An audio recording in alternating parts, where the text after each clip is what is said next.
Agi hidup, agi ngelaban. Itu antara ungkapan pembakar semangat anggota Sarawak Ranger setiap kali bertempur dengan komunis pada tahun 1971.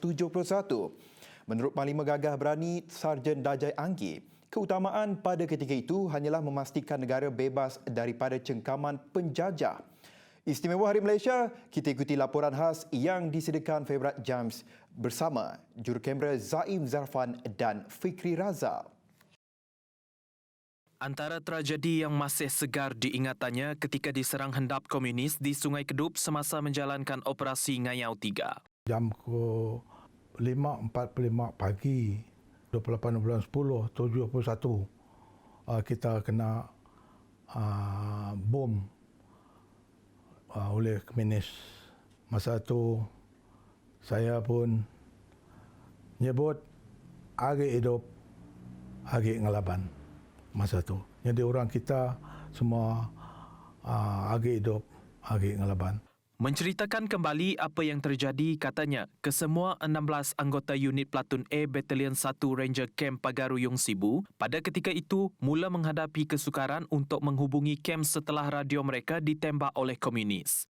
Namun, atas dasar keberanian, mereka tetap gagah melawan sehingga berjaya membunuh 7 anggota komunis dan 3 daripadanya dibunuh beliau sendiri. Masa bertembak tadi, saya ada peluang membalingkan bom mini grenade 2 biji. 1 biji meletup, 1 biji tak meletup. Insiden terbabit turut menyaksikan seorang anggota terkorban iaitu Mendiang Ranger Nyabung Bansa. Katanya lagi, menjadi seorang tentera sudah pasti setiap peristiwa pertempuran sentiasa terpahat dalam ingatannya. Segala bunyi ledakan bom serta pertumpahan darah rakan sepasukan yang rebah di medan pertempuran sudah pasti menjadi detik hitam buat dirinya. Selain itu, pertempuran kedua yang turut meninggalkan kesan buat dirinya adalah insiden yang berlaku di Batu Lapan Sibu pada ketika masyarakat Dayak menyambut perayaan Hari Gawai. Serangan tersebut telah mengakibatkan ketua kampung di sebuah rumah panjang meninggal dunia akibat ditembak komunis. Selepas menerima berita tersebut, Dajai dan pasukannya terus bergegas ke rumah panjang terbabit untuk mengesan komunis berkenaan. Ikut menyejak bekas musuh ada payak dan nampak apabila dekat datang dekat naik bukit, masa itu orang terus tembak. Kita terus ambil tempat masing-masing, take khabar.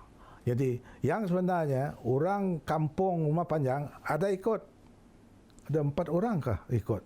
Dengan termasuk anak tuan rumah hijau tadi. Nama Damit anak hijau. Dia ikut. Dia sekarang dia duduk, dia belum jadi tentera. Masalah bapa dia mati. Lepas bapa yang mati, baru ngikut. Saya pun susah. Pasal saya sendiri tengok. Saya sendiri nampak. Sewaktu pertempuran, Dajai telah ditembak di bahagian tangan manakala rakannya Ranger Manja terkena tembakan di bahagian dada.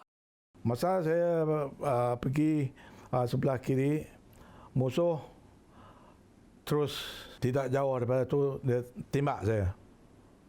Saya kena kanan.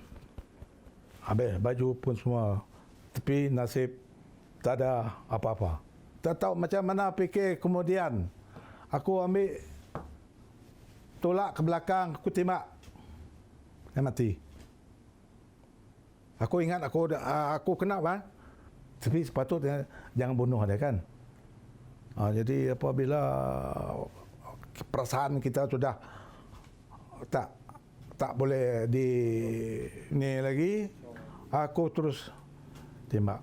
Beliau amat berterima kasih dengan Tan Sri Datuk Dr. Ahmad Johan kerana telah memimpin pasukannya dengan baik pada waktu itu. Tidak lupa pada Kapten Ahmad Johan dan orang-orang yang bersama dengan kita bertempur pada 4 bulan 6 tahun 1972 dulu.